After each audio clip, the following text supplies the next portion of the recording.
Shalom Aleihim. Bapak Yahweh memberkati kita sekalian. Malam hari ini Bapak Ibu Saudara sekalian, kembali kita bersama-sama ada dalam satu hari raya yang disebut dengan Hari Raya Purim. Satu hari raya yang memang saya katakan tidak masuk dalam daftar 7 hari raya. Tetapi sekalipun Purim tidak masuk dalam daftar 7 hari raya, bukan berarti Purim tidak perlu kita peringati, saudara. Purim sangat perlu untuk kita peringati. Karena di dalam peringatan Purim ini, di sini ada satu pesan penting yang bisa kita tarik di dalam kehidupan kita, dan secara khusus bisa kita tarik di dalam kehidupan iman percaya kita, saudara. Nah, lalu sebetulnya mungkin ada di antara kita yang baru di tempat ini, atau yang baru merayakan Purim di tempat ini. Mungkin saudara yang baru merayakan Purim di tempat ini bertanya-tanya, hari raya apa sebenarnya Purim itu? Kita akan melihat bersama-sama sebelum kita masuk lebih dalam ke dalam firman Tuhan.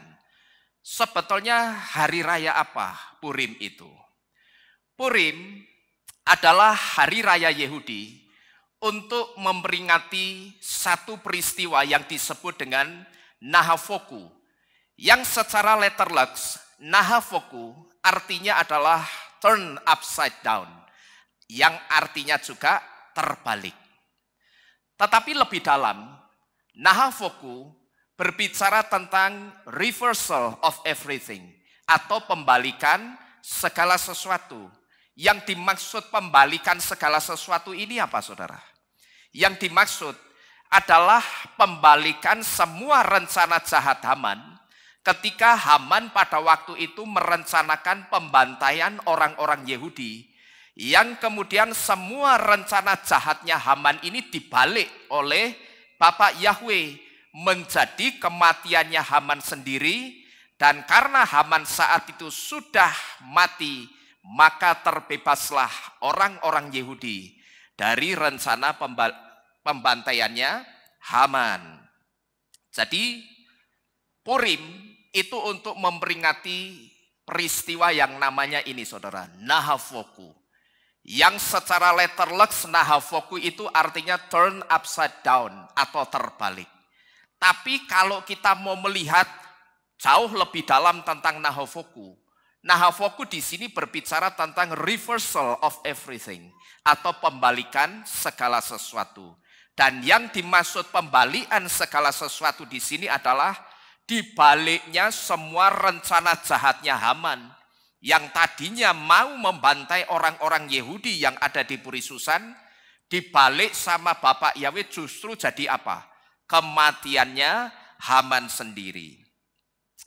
Maka ketika sekarang ini orang-orang Yahudi merayakan Purim, orang-orang Yahudi itu ada yang melakukan tindakan profetik, saudara. Tindakan profetiknya apa? Mereka jungkir balik. Mereka membalikkan badannya. Kepalanya di bawah, kakinya di atas. Kayak jambu apa? Kayak jambu mete. Nah, kemungkinan orang-orang Yahudi yang melakukan tindakan profetik dengan membalikkan badannya ini, kemungkinan itu berangkat dari ketika Haman digantung dengan posisi seperti ini. Jadi kemungkinan tindakan profetik dengan jungkir balik, dengan membalikkan badannya, kepalanya di bawah, kakinya di atas, kemungkinan dulu ketika Haman digantung, Haman itu digantung dengan posisi seperti ini, digantung dengan kepala di bawah, kakinya di atas. Tetapi ini masih saya katakan kemungkinan. Karena apa, saudara? Karena di dalam kitab suci itu tidak disebutkan secara spesifik apakah Haman dan anak-anaknya waktu itu digantung dengan tali yang terikat di leher, atau digantung dengan posisi terbalik, atau digantung dengan posisi kepala terbalik sampai mati. Di kitab suci memang tidak ditulis secara eksplisit, secara gamblang, secara letterlux tidak ditulis seperti itu. Tetapi saya tidak tahu apakah di kitab-kitab baru yang sekarang ini sudah ditemukan seperti kitab Yaser dan sebagainya, kisah ini dicatat dengan lengkap termasuk tentang posisi ketika Haman itu dihukum mati, digantungnya bagaimana. Saya tidak tahu. Tapi kalau kita melihat tindakan profetiknya orang-orang Yahudi ketika sekarang ini mereka merayakan Purim, kemungkinan Haman waktu itu digantung dengan posisi kepala di bawah dan kakinya ada di atas. Dan itu dibiarkan tergantung sampai Hamannya mati.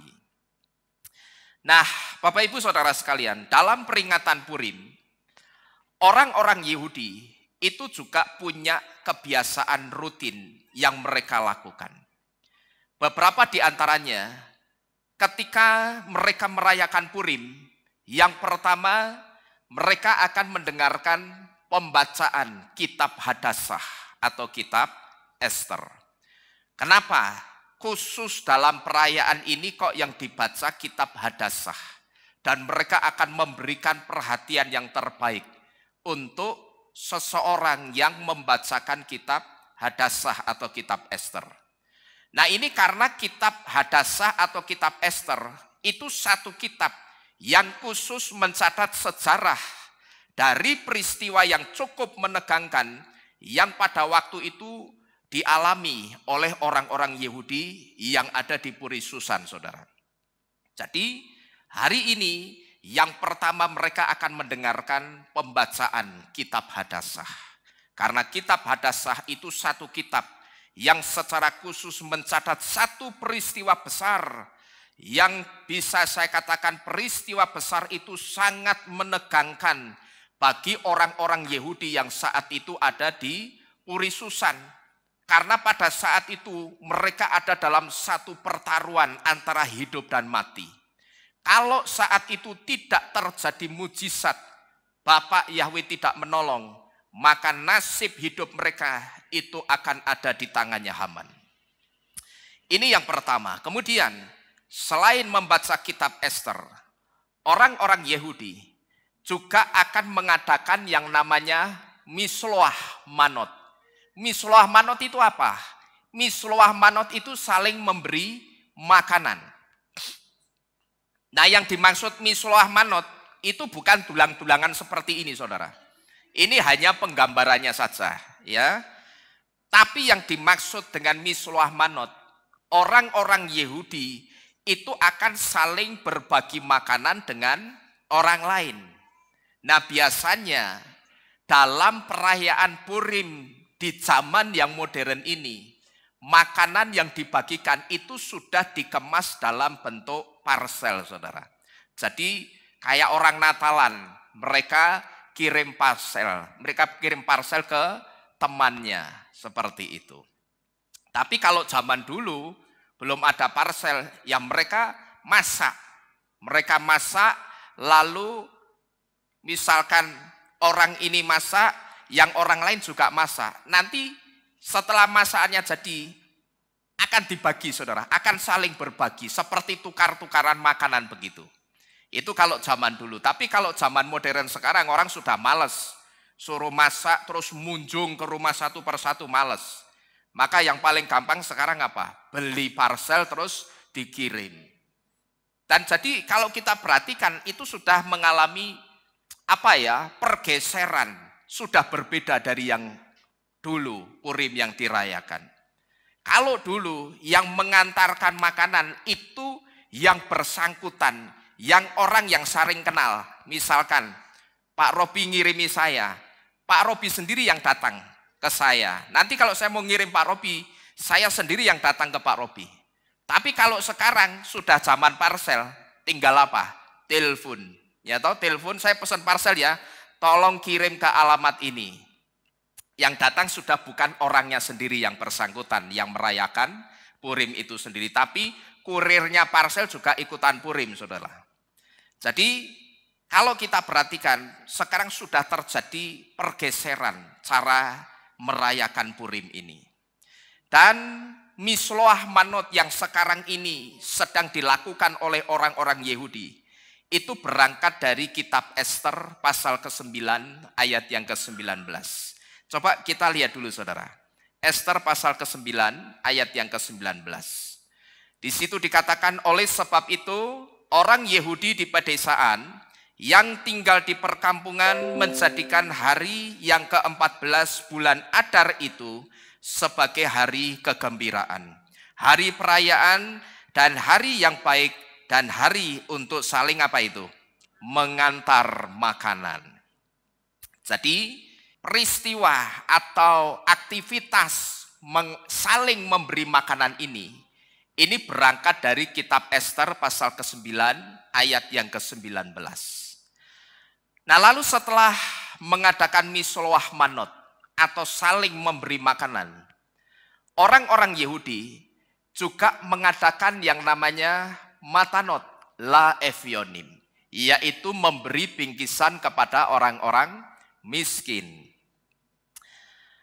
Kalau tadi bedanya antar jemaat itu yang berbagi makanan, tapi sekarang jemaatnya itu kumpul terus mengumpulkan makanan sama-sama, lalu dibagikan kepada siapa ini? Orang-orang miskin, saudara-saudara sekalian. Dan ini berangkat dari kitab Ester pasal ke-9 ayat 22-nya. Coba kita baca lagi saudara. Di pasal 22 di situ dikatakan, sebagai hari yang di dalamnya orang Yahudi beristirahat dari musuhnya, dan pada bulan yang mengubah bagi mereka duka cita menjadi sukacita, dan perkabungan menjadi hari yang baik, dan menjadikannya sebagai hari perayaan dan sukacita, dan hari untuk saling mengantar makanan, serta memberi kepada orang-orang miskin. Ini yang kedua, yang biasa mereka lakukan pada perayaan Purim, saudara-saudara sekalian. Lalu, selain misloah manot dan matanot la evionim, ada satu acara yang paling ditunggu-tunggu oleh orang-orang Yahudi, yaitu mereka akan mengadakan pesta besar-besaran. Ini adalah rangkaian acara yang terakhir. Setelah mereka saling berbagi makanan, mereka berbagi makanan untuk orang miskin, yang terakhir mereka mengadakan pesta besar-besaran seperti ini. Bahkan sampai mereka turun ke jalan, saudara. Nah ini adalah sedikit atau sekilas tentang perayaan Purim. Saya berharap saudara yang baru mengikuti perayaan Purim malam ini di tempat ini bisa mengerti dan memahami apa itu Purim. Nah malam ini Bapak Ibu Saudara sekalian, saya ingin mengajak saudara untuk kita melihat Purim ini lebih dalam, tapi tidak dari sudut pandang yang kebanyakan saudara. Saya ingin mengajak saudara melihat Purim ini dari sudut pandang yang lain, atau dari perspektif yang lain, atau perspektif yang berbeda. Yaitu melalui satu tema yang saya angkat, kemurahan Yahweh lebih dari hidup. Kenapa saya mengangkat tema ini saudara?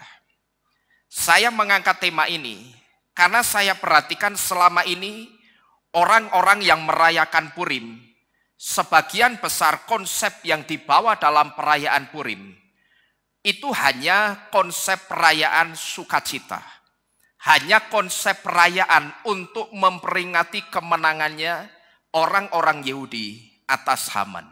Yang saya simpulkan, yang dibawa dalam perayaan Purim sekarang ini hanya konsep perayaan sukacitanya, yaitu perayaan sukacita atas terbebasnya orang-orang Yahudi dari rencana pembantaian Haman.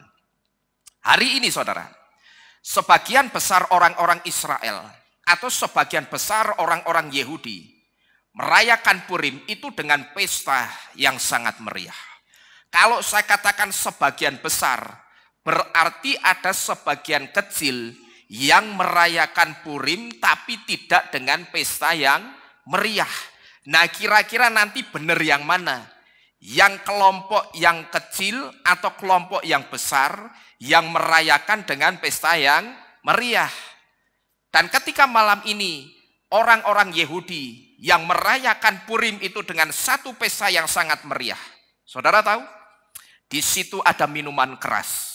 Dan hari ini orang-orang Yahudi akan diizinkan minum minuman keras sebanyak mungkin sampai mabuk. Mau sampai besok pagi, it's okay. Yang penting kamu kuat, silakan. Karena hari ini saudara, orang-orang Yahudi itu diizinkan minum minuman keras sampai mabuk.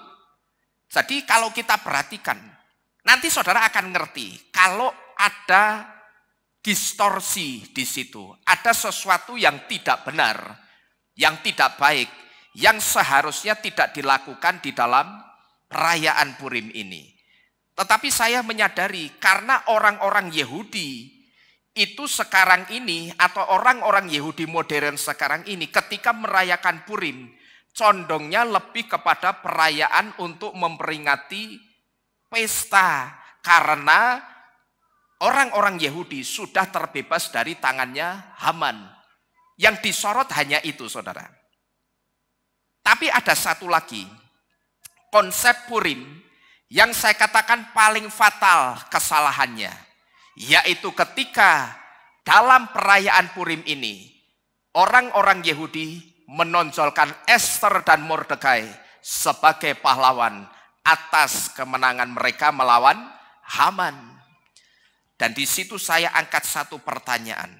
Betulkah mereka berdua, Esther dan Mordekai itu pahlawan dalam perayaan Purim ini? Sehingga ketika mereka bersukacita dalam perayaan Purim, sampai-sampai saudara saya perhatikan, mereka lupa menaikkan pujian dan terima kasih kepada Bapak Yahweh. Yang sebetulnya Bapak Yahweh lah yang melepaskan mereka dari tangannya Haman. Tapi kalau kita perhatikan baik-baik perayaan ini, di situ tidak ada Bapak Yahweh yang ditonjolkan sama sekali. Jadi kalau kita perhatikan, tadi saya sudah memberitahu di awal, bahwa hari ini orang-orang Yahudi sedang mengadakan pesta besar-besaran yang sangat meriah. Bahkan di pesta itu mereka akan minum minuman keras. Bahkan kalau ada di antara mereka yang minum minuman keras sampai mabuk, itu tidak akan pernah dipermasalahkan. Itu akan diizinkan. Jadi kalau kita perhatikan di sini saudara, perayaan ini di situ tidak ada Bapak Yahweh yang ditonjolkan sama sekali. Buktinya apa saudara? Coba kita perhatikan lirik Semirot ini saudara. Atau liriknya dari himnenya orang-orang Yahudi. Yang diambil dari kitab Esther pasal ke-8 ayat yang ke-16. Yang dikatakan, La Yehudim ha'itah orah wesimkah wesason wikar. Ungkapan sukacita yang dituangkan dalam Semirot mereka, kalau diperhatikan arahnya itu bukan kepada Bapak Yahweh, Elohim mereka.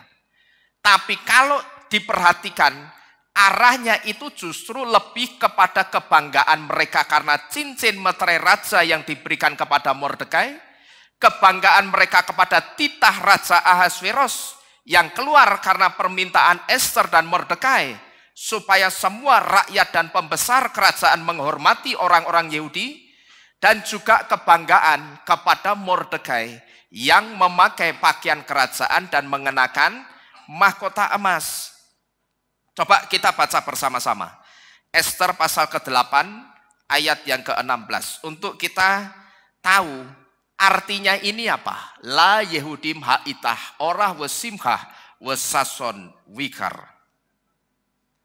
Esther pasal ke-8 ayat yang ke-16 di situ dikatakan, bagi orang Yahudi hal itu merupakan apa itu? Kelegaan dan kegembiraan dan sukacita dan kehormatan. Sekarang coba saudara perhatikan di situ. Saudara perhatikan kata hal itu. Ya tadi kan di situ dikatakan apa? Bagi orang Yahudi hal itu merupakan kelegaan, kegembiraan, sukacita dan kehormatan. Sekarang saudara perhatikan kata hal itu di situ. Yang dimaksud dengan hal itu apa, saudara? Yang dimaksud dengan hal itu semua yang ditulis di ayat pertamanya sampai ayat yang ke-15, yang tidak usah kita baca. Dan yang ditulis di ayat pertama sampai dengan ayat yang ke-15 di pasal ke-8, itu sama dengan yang ada di depan ini. Kebanggaan kepada cincin meterai raja yang diberikan kepada Mordekai, kebanggaan kepada titah Raja Ahasveros yang keluar karena dipikirnya saat itu yang minta supaya orang-orang Yahudi jangan dibantai dan harus dihormati itu Ester dan Mordekai. Lalu juga kebanggaan kepada Mordekai yang pada waktu itu diizinkan dipakaikan apa? Pakaian kerajaan, dan juga diizinkan mengenakan mahkota emas. Jadi yang dimaksud hal itu di ayat yang kita baca tadi, itu yang ada di depan ini. Yang ditulis di ayat yang pertama sampai dengan ayat yang ke-15. Mulai dari kebanggaan cincin meterai raja yang diterima sama Mordekai. Lalu titah tentang penghormatan kepada orang-orang Yahudi yang diminta oleh Ester dan Mordekai. Lalu justru Mordekai yang pakai pakaian kerajaan dan pakai mahkota emas. Justru itu yang dibanggakan, saudara. Nah, inilah yang dimaksud dengan hal itu di ayat yang ke-16 tadi. Yaitu hal-hal yang mereka banggakan, tapi sayang, yang jadi kebanggaannya itu bukan Bapa Yahweh Elohim mereka. Padahal yang membuat Ahasveros sampai bisa memberikan cincin itu kepada Mordekai, kemudian Ahasveros sampai bisa mengeluarkan titah supaya seluruh penduduk Puri Susan dan pembesar-pembesar Puri Susan itu menghormati orang-orang Yahudi. Dan sampai Ahasveros itu bisa memberikan pakaian kerajaan dan memakaikan mahkota emas di kepalanya Mordekai. Yang melakukan itu semua sebetulnya siapa? Bapa Yahweh. Tapi sayang kalau kita perhatikan, yang mereka banggakan saat itu justru bukan Bapa Yahwehnya, tapi yang mereka banggakan itu justru apanya? Pencapaian mereka, yang dianggap pencapaian mereka itu bisa meluluhkan hatinya Raja Ahasveros. Nah, di sini Bapak Ibu Saudara sekalian, kita bisa melihat bahwa ada yang tersembunyi di balik perayaan Purim, yaitu hari raya atau pesta Purim yang dirayakan selama ini. Sebetulnya bukanlah ketetapannya Bapa Yahweh, tapi Purim yang dirayakan selama ini ternyata hanya ketetapannya manusia yang bernama Mordekai. Bahkan Esra yang menulis kitab Ester ini, Esra itu juga memberitahu kepada kita dengan jelas di ayat yang ke-31 bahwa Purim adalah hari raya ketetapannya manusia. Nah, mungkin sampai di sini ada di antara kita yang bertanya begini, Pak, kalau memang Purim itu hari raya yang ditetapkan oleh manusia dan bukan ketetapannya Bapa Yahweh, kenapa malam ini kita ada di tempat ini untuk merayakan Purim? Ya, mungkin ada di antara kita yang berpikir, kalau memang itu bukan hari raya yang ditetapkan Bapa Yahweh, tapi ditetapkan sama satu manusia yang bernama Mordekai, kenapa malam ini kita mesti ada di tempat ini, Pak? Bukankah kalau hari raya yang ditetapkan manusia itu tidak perlu kita rayakan? Dan kenapa juga malam ini kita ada di tempat ini untuk merayakan Purim? Nah, Bapak Ibu Saudara sekalian, satu hal yang harus saudara tahu. Kalau malam ini kita membicarakan tentang Purim, itu bukan berarti kita sedang merayakan. Tidak. Ya, saudara perhatikan ini baik-baik. Kalau malam ini di tempat ini kita sedang membicarakan tentang Purim, itu bukan berarti kita sedang merayakan. Tapi supaya apa? Supaya kita itu ngerti. Supaya kita itu tahu konsep yang benar tentang Purim itu bagaimana. Dan supaya juga kita ngerti dari hari raya ini yang harus dirayakan atau ditonjolkan itu apanya. Yang harus diperingati di hari raya ini sebetulnya apanya. Apakah pestanya atau yang lain. Nah kalau sekarang ternyata kita sudah tahu pestanya, euforianya itu tidak perlu kita rayakan, berarti ada yang lain yang mesti kita ngerti. Dan yang lain yang mesti kita ngerti ini, nanti saya berharap ketika didengarkan oleh orang-orang yang sekarang ini merayakan Purim, mereka bisa terbuka pikirannya. Kalau sekarang rata-rata sebagian besar orang merayakan Purim yang disorot, yang dilakukan di situ adalah euforia sukacitanya, pesta-pesta kemenangannya. Tapi mereka lupa dengan pertolongannya Bapak Yahweh. Saya berharap malam ini ketika mereka mendengarkan firman ini saudara, mereka akan ngerti bahwa ternyata yang pertama pesta Purim yang mereka rayakan sekarang ini itu sebetulnya bukan perintahnya Bapak Yahweh saudara. Ya saya harus memberitahu dan saya tahu saya mungkin berbeda, berseberangan dengan orang-orang yang sekarang ini sedang merayakan Purim yang nuansanya pesta, euforia, sukacita. Tapi saya lebih mengajak malam ini untuk kita melihat apa? Pertolongannya Bapak Yahweh yang pada waktu itu menolong orang-orang Yahudi ketika nasib mereka itu di ujung tanduk di tangannya Haman. Sehingga hari itu diperingati dengan peringatan Purim. Yang sedang saya ajak untuk kita renungkan malam ini. Itunya saudara, pertolongannya Bapak Yahweh, bukan euforia sukacitanya. Maka kalau ada di antara kita yang mungkin bertanya, kalau memang Purim tidak perlu dirayakan karena itu ketetapannya manusia, kenapa malam ini kita ada di tempat ini? Sekali lagi, kita ada di tempat ini bukan untuk merayakan Purim. Tapi supaya kita tahu konsep yang benar dari hari raya ini, dan apa yang harus diperingati di hari raya ini, kita mesti ngerti yang sebenarnya. Karena apa saudara? Karena kalau kita perhatikan dari awal saya menjelaskan sampai detik ini, kalau saudara jeli dan saudara perhatikan baik-baik, di situ ada yang dibelokkan dan dihilangkan dari pengertiannya yang benar. Dan tadi di depan kita juga sudah diberitahu bahwa kita ada di sini malam ini karena ada satu pesan penting yang bisa kita tarik di dalam kehidupan kita melalui peringatan Purim ini. Dan malam ini saudara, kita akan melihat pesan penting apa yang bisa kita tarik di dalam kehidupan kita, yang juga kita akan renungkan bersama-sama melalui peringatan Purim ini.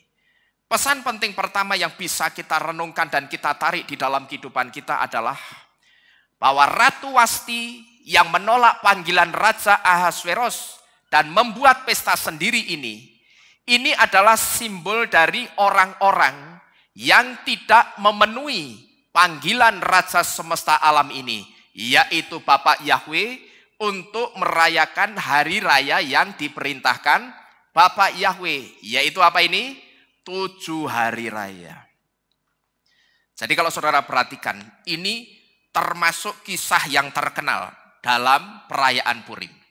Atau khotbah tentang peristiwa di Puri Susan. Ini juga satu di antara yang terkenal selain rencana pembantaiannya Haman. Tapi ada kisah yang juga terkenal, yaitu ketika Ratu Wasti itu diundang raja untuk ikut ke pestanya raja, tapi justru Ratu Wastinya datang enggak saudara? Ratu Wastinya enggak datang. Justru dia ngapain? Bikin pesta sendiri bersama teman-temannya. Nah saudara ngerti? Ratu Wasti yang bikin pesta sendiri ini sebetulnya simbol dari orang-orang, atau bisa saya katakan simbol dari kekristenan yang sekarang ini tidak memenuhi panggilan Raja semesta alam kita, yaitu Bapak Yahweh, untuk merayakan hari raya yang diperintahkan Bapak Yahweh atau 7 hari raya. Tapi ternyata kekristenan justru ngapain ini? bikin pesta hari raya sendiri di luar yang ditetapkan Bapak Yahweh. Seperti apa? Natal 25 Desember. Padahal mereka sudah ngerti Natal 25 Desember itu tidak pernah memperingati kelahiran juru selamat. Karena tidak ada juru selamat yang dilahirkan di situ di tanggal 25 Desember. Karena tanggal 25 Desember yang lahir di situ adalah setan yang namanya Amon-Ra atau dewa matahari. Dan masih banyak setan-setan, dewa-dewa yang lahir pada tanggal 25 Desember ini. Dan ternyata juga kekristenan bukannya merayakan 7 hari raya, tapi justru merayakan Paskah yang salah. Kenapa saya katakan Paskahnya salah? Pesah atau Paskah itu seharusnya untuk memperingati kematiannya Yesua. Tapi kalau saudara perhatikan di kalender Gregorian, tanggalan Gregorian, ini sebentar lagi kan mau Paskah ini, bulan April kalau tidak salah. Kalau saudara tidak percaya, saudara lihat kalender Gregorian. Paskahnya Gregorian untuk memperingati apa coba di situ? Memperingati apa? Kebangkitannya juru selamat. Lah ini kan walik-walik, keliru-keliru. Paskah itu bukan untuk memperingati kebangkitannya juru selamat, tapi untuk memperingati kematiannya juru selamat. Kalau mau memperingati kebangkitannya juru selamat, itu ada hari rayanya sendiri. Namanya Yom HaBikurim atau hari raya buah sulung. Perhatikan kata sulung di situ. Ini artinya Yesua itu menjadi yang sulung atau yang pertama bangkit dari kematian.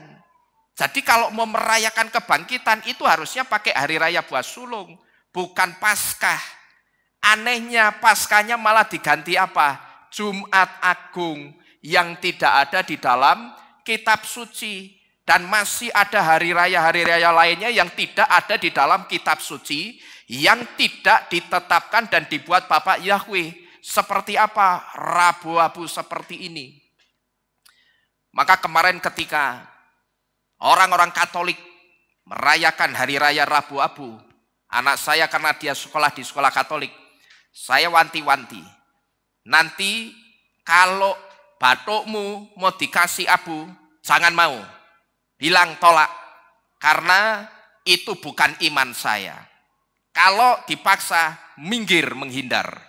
Jangan mau dikasih abu di batukmu, saya bilang begitu. Terus ada hari raya buatan manusia lagi apa? Kamis putih. Nah justru kekristenan dan Katolik ternyata bukan mengikuti titahnya Raja Alam Semesta Bapak Yahweh. Merayakan 7 hari raya malah bikin apa ini? Acara Kamis Putih, Minggu Palma, dan hari raya lainnya di luar 7 hari raya yang ditetapkan Bapak Yahweh. Ingat, saudara-saudara yang mendengarkan firman ini di luaran sana. Jangan dikira ketika saudara sekarang ini yang ada di dalam kekristenan atau kekatolikan, saudara merayakan hari raya di luar yang ditetapkan Bapak Yahweh. Jangan saudara kira itu tidak ada rohnya. Jangan saudara kira itu tidak ada spirit atau rohnya yang menggerakkan. Saya sering memberitahu di tempat ini bahwa segala sesuatu yang terjadi di alam semesta ini itu pasti ada spirit atau ada roh yang menggerakkannya. Perhatikan ini baik-baik. Setiap yang terjadi di alam semesta ini, apapun itu dan peristiwa sekecil apapun, dan katakanlah peristiwa itu dianggap sebagai peristiwa yang remeh, terkadang tidak dipandang mata. Tetapi kita mesti ngerti bahwa segala sesuatu yang terjadi di alam semesta ini, itu ada kekuatan roh yang menggerakkannya. Bukankah Raja atas alam semesta ini, yaitu Bapak Yahweh, bukankah Bapak Yahweh itu sudah memerintahkan kita untuk merayakan saja hari raya yang dia buat, alias 7 hari raya. Nah, kalau yang dirayakan bukan 7 hari raya yang ditetapkan, berarti jelas spirit atau roh yang menggerakkan orang untuk merayakan di luar 7 hari raya. Saya bisa pastikan roh yang menggerakkan orang itu untuk merayakan di luar 7 hari raya, tidak lain roh yang menggerakkan itu adalah rohnya bapaknya para pendusta, yaitu setan. Tetapi kita yang ada di tempat ini, saudara, kita patut bersyukur. Kita bisa merayakan hari raya yang benar dan tepat sesuai dengan kitab suci yang ada di dalam kitab Wayikra atau kitab Imamat pasal ke-23 ayat yang pertama sampai dengan yang ke-44. Tetapi sekali lagi saya ingin menghimbau saudara-saudara yang ada di luaran sana yang mendengarkan firman ini. Kalau saudara masih suka merayakan hari raya yang tidak diperintahkan Bapak Yahweh, seperti Jumat Agung, seperti Natal 25 Desember, seperti Paskah yang salah tanggal dan salah hari, Rabu Abu, Kamis Putih, Minggu Palma dan sebagainya. Hati-hati, spirit atau roh yang suruh saudara merayakan hari raya itu bukan rohnya Tuhan loh, saudara. Ya, saudara dengarkan ini baik-baik. Saudara yang mendengarkan firman ini di luaran sana, saudara dengarkan dan perhatikan ini baik-baik. Ketika saudara merayakan hari raya dan hari raya yang saudara rayakan itu tidak ada dalam daftar 7 hari raya, spirit yang menggerakkan saudara atau roh yang menggerakkan saudara untuk merayakan hari raya di luar 7 hari raya, saya harus mengatakan dengan tegas, rohnya itu rohnya setan. Dan dia adalah rohnya bapaknya para pendusta. Karena apa? Di luar 7 hari raya itu bukan perintahnya Bapak Yahweh. Jadi dengarkan ini baik-baik. Dan saudara yang ada di luaran sana renungkan ini baik-baik. Kalau saudara sudah tahu hari raya seperti Jumat Agung, Natal 25 Desember, Paskah yang salah tanggal dan salah hari, Rabu Abu, Kamis Putih, Minggu Palma itu tidak tertulis di dalam kitab suci. Dan itu bukan dari Tuhan. Sekarang pertanyaannya saya kembalikan kepada saudara sendiri. Pertanyaannya begini, renungkan baik-baik. Apakah saudara masih mau disesatkan atau saudara sudah tidak mau disesatkan? Kalau saudara sudah tidak mau disesatkan, ya keluarlah dari penyesatan itu. Tetapi saya katakan, semua keputusan itu saya kembalikan kepada saudara. Apakah saudara masih tetap mau dalam penyesatan itu, atau saudara keluar dari penyesatan itu? Dan saya ingin memberitahu, mohon maaf kalau ini menyinggung saudara. Kalau saudara cerdas dan saudara berhikmat, saudara akan keluar dari penyesatan itu. Ya, jadi mohon maaf, saya harus mengatakan ini. Kalau saudara cerdas dan saudara itu berhikmat, keluarlah dari penyesatan ini. Karena hari raya seperti Natal 25 Desember, Paskah yang salah tanggal dan hari, Rabu Abu, Kamis Putih, Minggu Palma ini hari raya buatan manusia yang tidak perlu kita rayakan. Karena itu tidak ada sangkut pautnya sedikit pun dengan Bapak Yahweh. Kenapa kok saya katakan tidak ada sangkut pautnya dengan Tuhan? Karena Bapak Yahweh atau Tuhan tidak suruh. Kalau Tuhan tidak suruh berarti ada sangkut pautnya tidak kira-kira dengan Tuhan? Tidak ada, tidak akan ada kaitannya dengan Tuhan. Kalau tidak ada kaitannya berarti saya katakan itu percuma, tidak berguna kita rayakan sekalipun. Rayakanlah hari raya yang benar, yang sudah diperintahkan Tuhan di dalam kitab Imamat 23 ayat pertama sampai dengan 44 yang adalah 7 hari raya yang harus kita rayakan. Ini yang pertama, saudara-saudara sekalian. Kemudian yang kedua, yang hilang di balik perayaan Purim adalah bahwa tanpa Mordekai sadari, perayaan Purim yang dia buat dan dia tetapkan, rupanya tidak menyiratkan sedikit pun tujuan untuk memuliakan Bapak Yahweh yang telah memberikan kemenangan atas bangsanya.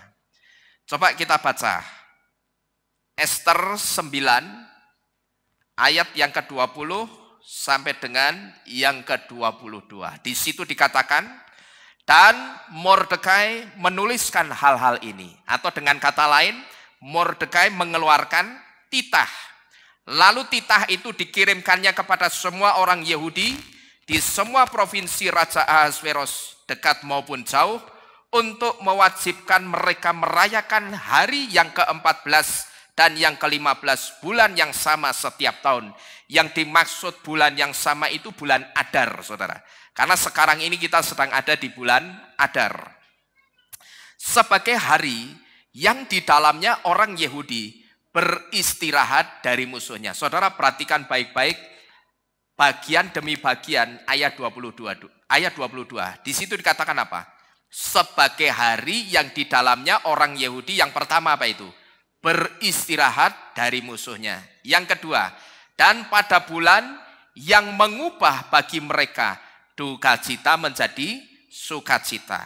Yang ketiga, dan perkabungan menjadi hari yang baik dan menjadikannya sebagai hari perayaan dan sukacita. Maka sekarang ini mereka lagi ngapain tadi saya katakan?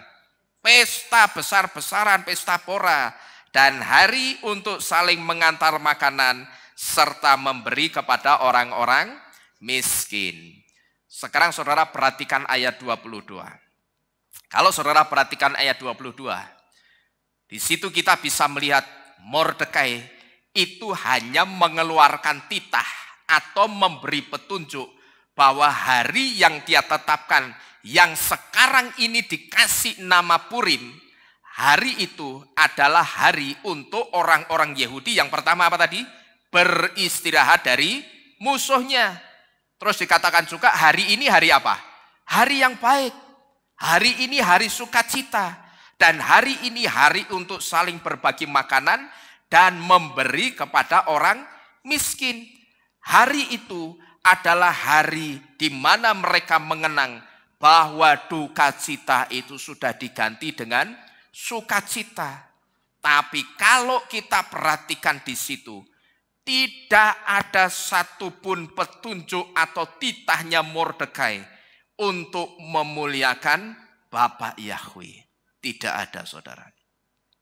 Dan ini yang sekarang ini sedang dilupakan oleh kebanyakan orang-orang, baik itu orang Yahudi maupun orang Goyim yang sedang merayakan Purim. Yang disoroti cuman apanya? Pesta poranya, pesta kemenangan karena terbebas dari tangannya Haman. Tapi tidak ada sedikit pun orang-orang yang sekarang ini sedang masuk dalam euforia pesta pora yang ingat dengan kebesaran dan pertolongannya Bapak Yahweh. Maka tadi di depan saya sempat memberitahu, hari ini saya ingin mengajak saudara melihat Purim ini dari perspektif yang berbeda.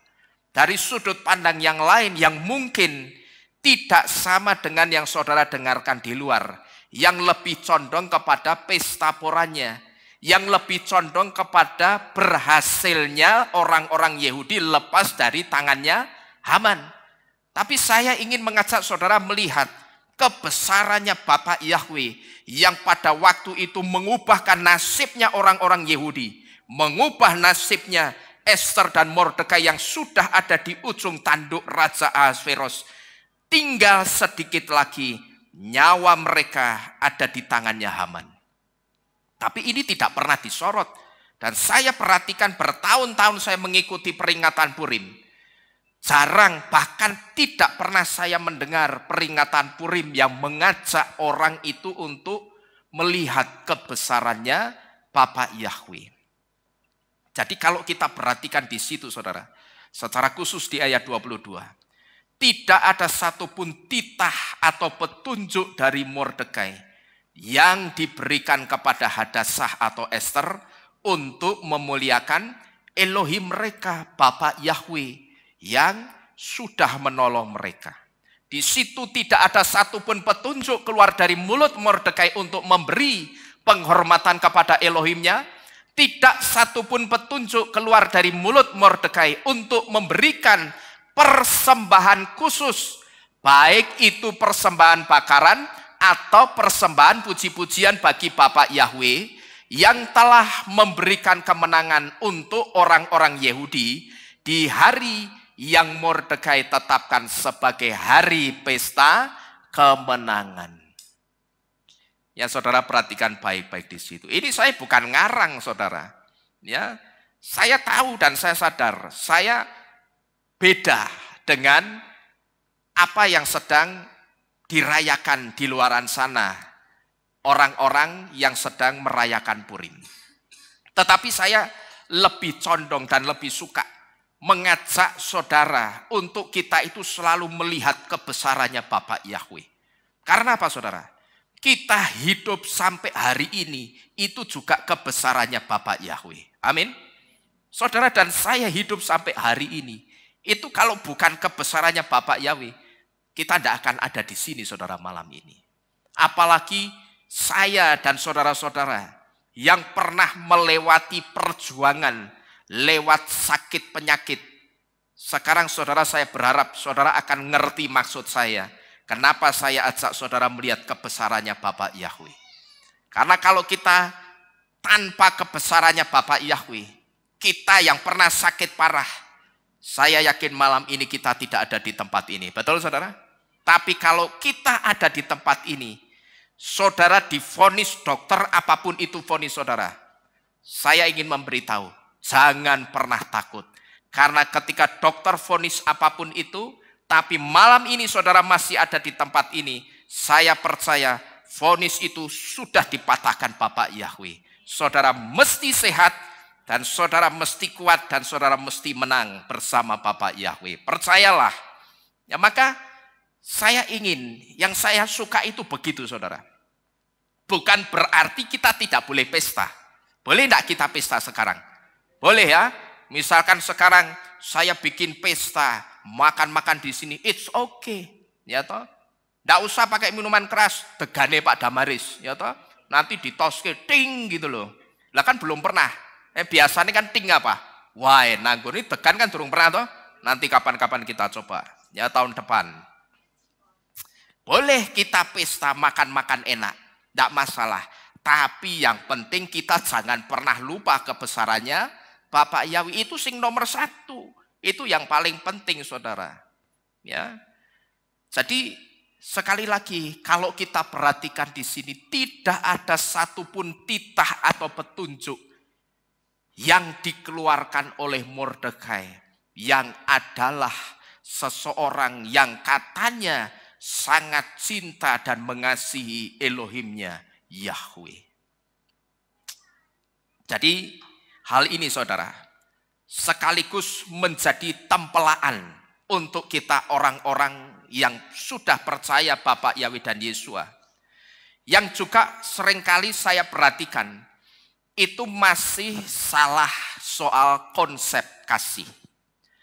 Ya, jadi dari apa yang dilakukan oleh Mordekai ini, ketika dia kasih titah kepada Hadassah, dan setelah titah itu kita perhatikan baik-baik satu persatu, rupanya tidak ada satupun titah yang arahnya kepada Bapak Yahweh. Memuliakan Bapak Yahweh itu tidak ada. Maka berangkat dari hal ini, saudara, hal ini sekaligus menjadi tempelaan yang kuat bagi kita.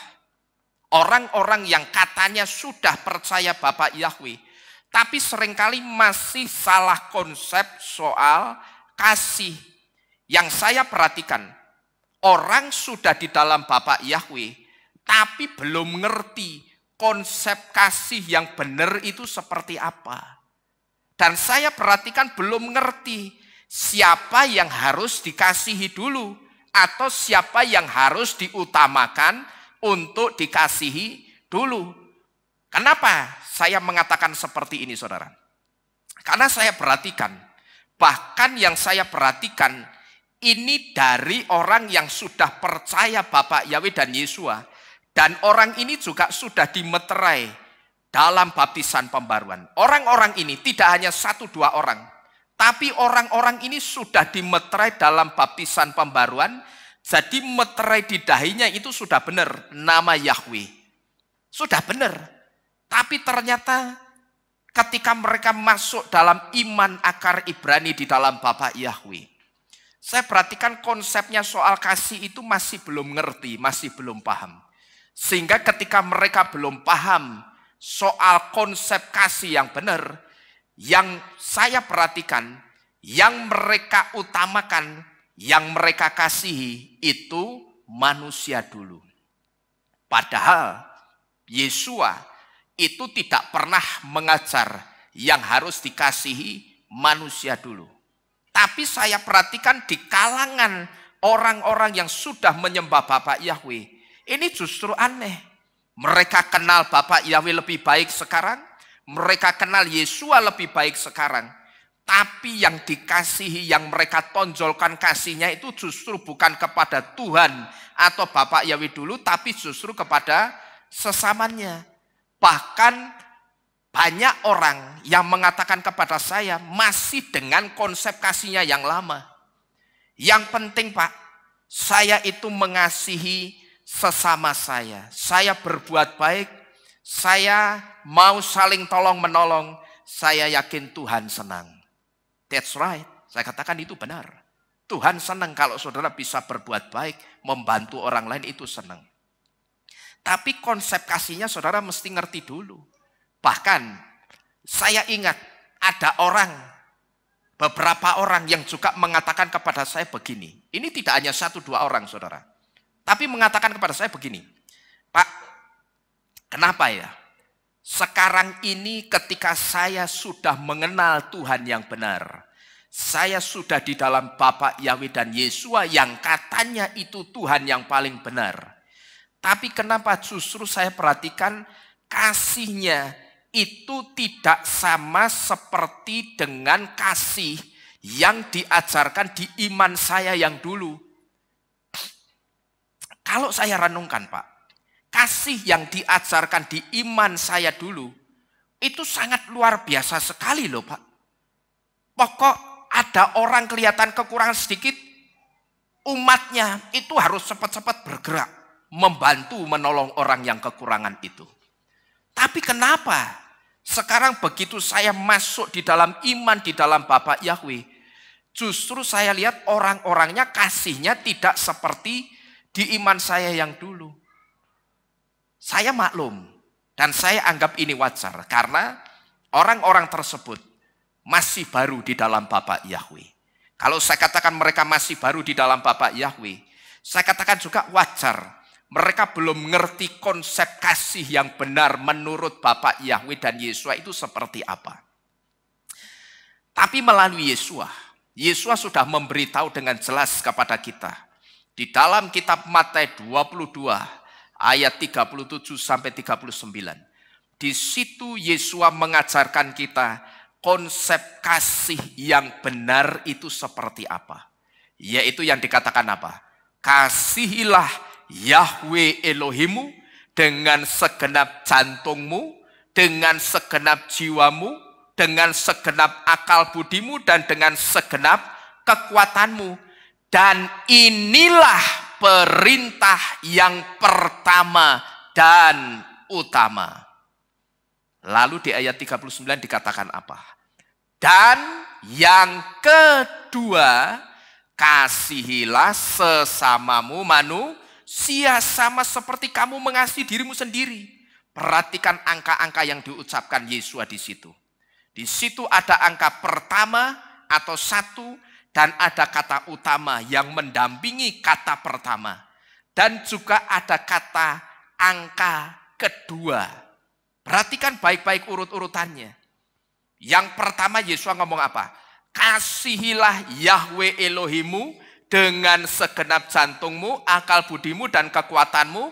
Karena ini adalah perintah yang pertama dan yang utama. Terus disambung yang kedua. Dan yang kedua, apakah ini kebetulan?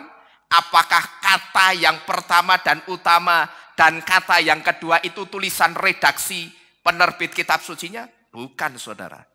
Itu kata-katanya Yesua yang dicatat sama redaksi penerbit kitab suci. Artinya Yesua memang ngomong ada kata, inilah yang pertama dan yang utama. Baru yang kedua, dengan kata lain begitu. Kata penghubungnya itu kata baru gitu loh, paham saudara ya? Setelah kamu mengasihi Yahweh Elohimmu, karena ini perintah yang pertama dan yang utama, baru yang kedua, kasihilah siapa? Sesama kita. Jangan dibalik. Yang didahulukan dan lebih diprioritaskan dan yang lebih dibanyai kasihnya itu sesama. Karena apa? Kebiasaan manusia. Kalau salah takut ketahuan. Tapi kalau berbuat baik takut tidak ketahuan. Kan begitu saudara. Manusia kan seringkali begitu. Kalau berbuat salah dia takut apa? Ketahuan, terus ngapain? Ngumpet. Tapi kalau dia berbuat baik, dia takut tidak ketahuan. Karena apa? Manusia kepingin menunjukkan sifat baiknya. Padahal sifat baik itu tidak perlu ditunjuk-tunjukkan.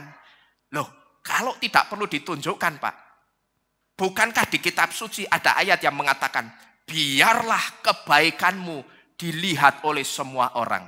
Terus bagaimana? Yang dimaksud di ayat ini, biarlah kebaikanmu dilihat semua orang, itu bukan kita tunjuk-tunjukkan. Tapi ketika kita berbuat baik, biar orang yang melihat sendiri. Paham saudara? Harusnya konsepnya seperti itu. Bukan kita tunjuk-tunjukkan. Tapi diakui atau tidak, sifat aneh manusia itu ada sampai hari ini. Kalau berbuat salah takut ketahuan, tapi kalau berbuat baik takut tidak ketahuan. Pengen dilihat orang gitu loh saudara-saudara sekalian. Jadi saya perhatikan ini orang-orang yang sudah di dalam Bapa Yahweh. Konsep kasihnya masih salah. Padahal Yesua itu sudah dengan jelas mengajar kepada kita. Yang pertama yang harus kita kasih dulu siapa? Bapa Yahweh. Caranya bagaimana? Ya kita setia yang pertama dengan Torahnya Bapak Yahweh. Kita cintai Torah, kita lakukan Torahnya Bapak Yahweh. Kita setia beribadah, kita setia melayani. Itu sudah bagian dari mengasihi Bapak Yahweh dulu. Itu loh. Baru yang kedua kita aplikasikan. Kasih kita juga kepada sesama. Pertanyaannya sekarang, kenapa kok Yesua ngajarinya? Yang harus dikasih Bapak Yahweh dulu, bukan manusia dulu. Kenapa kira-kira saudara? Kok Yesua ngajarnya, kasihlah Yahweh Elohimmu dengan segenap jantungmu dan seterusnya. Dan ini adalah perintah yang pertama dan utama. Baru yang kedua, kasih sesamamu. Kenapa kok yang diajarkan Yesua, Bapak Yahweh dulu yang dikasih, baru manusia? Karena kalau kita tidak mengasihi Bapak Yahweh dulu, kita tidak akan pernah tahu caranya bagaimana kita mesti mengasihi manusia.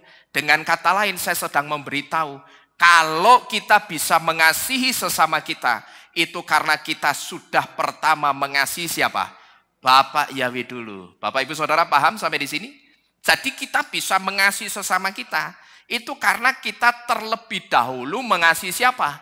Tuhan kita, Bapak Yahweh dulu. Begitu loh saudara. Artinya Yesus juga sedang memberitahu, kamu mau mengasihi sesamamu, tapi kamu tidak mengasihi Yahweh Elohimmu, sampai kapanpun kamu tidak akan pernah bisa tahu caranya bagaimana mengasihi manusia yang benar. Jadinya kalau manusia tidak tahu caranya mengasihi manusia yang benar, jadinya apa? Kasih yang berpamrih. Kasih yang ada pamrihnya. Tapi begitu kita mengasihi Bapak Yahweh dulu, kita baru ngerti bahwa ternyata esensi atau yang paling mendasar dari kasih itu adalah satu perbuatan yang tanpa pamrih, tanpa mengharapkan kembalian atau imbalan. Nah ini kalau tidak kita pelajari dengan kita mengasihi Bapak Yahweh dulu, ya sampai kapanpun kita ketika mengasihi orang lain mesti pamrih, kan begitu. Ini sama seperti orang percaya yang masuk ketika percaya kepada Tuhan, tapi di dalam pikirannya itu masih ada konsep agama timbal balik. Artinya kalau aku memberikan sekian, aku juga harus mendapatkan sekian, kalau bisa 2 kali lipatnya. Kenapa orang bisa seperti ini? Karena orang itu masuk dalam konsep agama timbal balik. Artinya kalau aku memberi, ya aku harus mendapatkan juga. Ini loh saudara, paham ya? Kalau saudara belum mengasihi Bapak Yahweh dulu, saudara akan terlibat dalam cara kasih timbal balik. Kalau aku memberi, ya aku harus diberi. Padahal yang diajarkan Yesus begitu? Tidak. Kalau aku memberi, bahkan Yesus ngajarnya ekstrim bagaimana? Tangan kananmu ngasih, tangan kiri mesti tahu enggak? Tidak usah tahu. Kan begitu saudara. Ini artinya konsep kasih yang benar itu seperti itu. Nah cuman orang-orang ini rupanya belum paham. Maka sampai mengatakan apa? Kenapa ya Pak? Kasih di iman saya yang dulu itu justru lebih menonjol. Loh, saya katakan enggak apa-apa, enggak masalah. Kita mengasihi sesama, tolong menolong, berbuat baik, itu harus. Dan itu harus kita lakukan. Tapi konsepnya mesti benar dulu. Karena apa? Saya perhatikan ketika orang itu mengutamakan, mentingkan mengasihi sesama, kasihnya sama Bapak Yahweh jadi ketinggalan saudara. Terus ngapain? Mereka berbagi kasih. Tetapi mereka tidak pernah beribadah. Mereka berbagi kasih dengan sesamanya, tetapi mereka tidak pernah melayani Tuhan. Mereka berbagi kasih dengan sesamanya, tetapi mereka tidak pernah yang namanya menyenangkan hatinya Tuhan. Tidak pernah. Pertanyaannya, kalau katakanlah mereka sudah berhasil mengasihi sesamanya, tapi porsinya untuk Tuhan itu tidak ada sama sekali, apa ya Bapak Yahweh di sini juga senang dengan kasih yang mereka lakukan kepada sesama mereka? Kalau saya tidak yakin, saudara. Kasih yang dilakukan sudah benar. Tapi kalau porsinya yang pertama itu bukan Bapak Yahweh, sesuai kitab suci, sampai kapanpun kasih yang saudara lakukan, kalau itu yang lebih saudara utamakan kepada sesama saudara, itu tidak akan pernah menyenangkan Tuhan atau menyenangkan Bapak Yahweh. Nah kalau kita lihat saudara, apa yang dilakukan orang-orang Yahudi di zamannya Mordekai, kalau kita perhatikan ini akan sangat kontras atau berbeda dengan orang-orang Yahudi pada zamannya Mose atau Musa. Ya kalau saudara perhatikan baik-baik, kan saudara sudah ngerti ya, runtutan apa yang saya sampaikan malam ini pada peringatan Purim. Bahwa yang ditonjolkan dalam peringatan Purim ini sebagian besar apanya tadi? Pestanya, pesta kemenangan atau euforia sukacitanya. Tapi kalau saudara perhatikan di dalam kitab suci, apa yang dilakukan oleh orang-orang Yahudi zamannya Mordekai, kalau saudara perhatikan, ini akan sangat kontras, berbanding terbalik dengan apa yang dilakukan oleh orang-orang Israel atau orang-orang Yahudi pada zamannya Mose atau Musa. Kalau kita memperhatikan di dalam kitab Shemot atau kitab Keluaran pasal ke-15, lalu kita coba compare, kita bandingkan dengan kitab Ester pasal ke-9 ayat yang ke-22. Di situ saudara akan melihat satu respon yang berbeda dari orang-orang Yahudi zamannya Mordekai dengan orang-orang Yahudi zamannya Mose atau Musa. Bedanya apa? Zamannya Mose, zamannya Musa, begitu orang-orang Yahudi itu dilepaskan Bapak Yahweh dari tangannya Firaun, apa yang mereka lakukan saudara? Begitu Bapak Yahweh singkapkan laut Suf itu menjadi 12 bagian, 12 jalan, 12 daratan kering, sehingga jumlahnya orang-orang Israel yang berjuta-juta itu bisa menyeberang bersamaan keluar dari wilayah padang gurun masuk menuju ke tanah perjanjian. Begitu mereka mentas dari laut, grek ada di darat. Yang mereka lakukan apa, saudara? Saat itu orang-orang Israel atau orang-orang Yahudi yang baru diangkat dari laut Suf yang dikeringkan Bapak Yahweh, mereka langsung mempersembahkan korban puji-pujian kepada Bapak Yahweh. Waktu itu, ketika orang-orang Israel yang baru saja diangkat, dientaskan dari laut Suf, ditaruh di daratan, berhasil sampai ke daratan. Waktu itu mereka langsung mempersembahkan puji-pujian kepada Bapak Yahweh. Dan waktu itu, perhatikan baik-baik. Mereka tidak mengatakan dulu apa? Hari ini adalah hari untuk memberi kepada sesama. Mereka ngomong begitu, saudara? Tidak. Begitu mereka ditolong Bapak Yahweh, dilepaskan dari tangannya Firaun yang kuat, dikeringkan laut Suf itu, lalu berhasil naik ke daratan. Mereka tidak ngomong begitu sampai begini, hari ini adalah hari untuk memberi kepada sesama. Mereka ngomong begitu, saudara? Tidak. Tapi apa yang mereka lakukan? Mereka langsung sujud syukur dan mereka memberikan persembahan puji-pujian yang terbaik bagi Bapak Yahweh. Saudara tidak percaya? Coba kita buktikan. Kita buka Shemot Keluaran 14 dulu. Ayat 30 sampai dengan yang ke-31. Di situ dikatakan Shemot Keluaran 14, 30-31. Demikianlah Yahweh pada hari itu telah menyelamatkan orang-orang Israel dari tangan orang-orang Mesir. Dan orang-orang Israel melihat orang-orang Mesir mati di tepi laut itu. Dan orang-orang Israel melihat betapa dahsyat perbuatan yang telah Yahweh lakukan terhadap orang-orang Mesir. Maka saat itu lihat dulu, saudara. Yang pertama, apa yang dilakukan mereka? Mereka jadi takut dan gentar kepada siapa? Bapak Yahweh. Dan mereka percaya kepada Yahweh dan kepada Mose dan hambanya. Yang terjadi pada saat itu, apakah ngomong kayak Mordekai? Haleluya, hari ini kita sudah bebas. Kamu dengar baik-baik ya, hari ini adalah hari untuk pesta pora. Orang-orang Israel waktu itu ngomong begitu, saudara, zamannya Musa? Tidak. Tapi apa? Dengkulnya ngoplok, ketakutan sama apa? Kedahsyatannya Bapak Yahweh yang ngubur Firaun dan orang-orang Mesir di dasar laut Suf. Bahkan juga ada yang mati di tepi laut. Bayangkan, saudara, ya. Mereka yang pertama ngoplok ketakutan. Yahweh itu betul-betul dahsyat di dalam kehidupanku.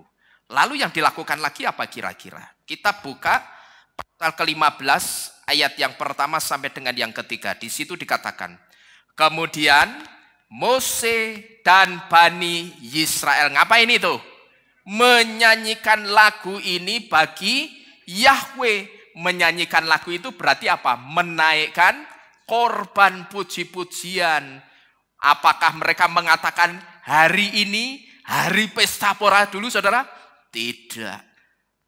Mose dan Bani Israel menyanyikan lagu ini bagi Yahweh. Dan mereka berucap dengan mengatakan apa? Aku akan bernyanyi bagi Yahweh sebab dia agung mulia. Dia telah melemparkan kuda dan penunggangnya ke dalam laut. Yah, itulah kekuatan dan mazmurku. Dan dialah keselamatanku. Dialah Elohimku. Dan aku akan memuliakan dia. Aku akan ngapain itu? Memuliakan Yahweh, Elohim leluhurku. Dan aku akan meninggikan Yahweh. Kita baca ayat 3 sama-sama. Yahweh adalah pahlawan perang, Yahweh namanya. Amin. Itulah yang dilakukan oleh orang-orang Israel atau orang-orang Yahudi zamannya Mose. Sekarang saya mau tanya, sama enggak dengan yang dilakukan oleh orang-orang Yahudi zamannya Mordekai ketika mereka dilepaskan dari tangannya Haman? Sama enggak kira-kira? Enggak sama. Nek zamannya Mose, yang dipikirkan pertama kali apa? Berterima kasih sama Bapak Yahweh. Tapi zamannya Mordekai, hore, haleluya. Memang mereka ngomong haleluya.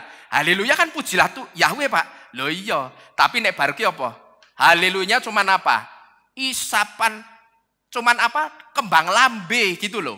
Tapi yang terutama yang dititahkan masuk dalam titah yang ditulis di dalam kitab Ester 9 ayat 22. Di situ tidak ada satu perintah atau titah untuk memuliakan Bapak Yahweh dulu. Jadi sekarang saudara sudah bisa melihat bedanya orang-orang Yahudi atau Israel zamannya Mose dan zamannya Mordekai. Zamannya Mordekai, tidak satupun pujian itu dinaikkan kepada Bapak Yahweh setelah mereka dilepaskan dari tangannya Haman. Tapi orang-orang Yahudi zamannya Mose, begitu mereka dilepaskan Bapak Yahweh dari Firaun, mereka langsung mempersembahkan puji-pujian kepada Elohim mereka yang sangat baik. Sekali lagi, saat itu saudara, mereka tidak mengatakan dulu, hari ini adalah hari untuk memberi kepada sesama. Tidak.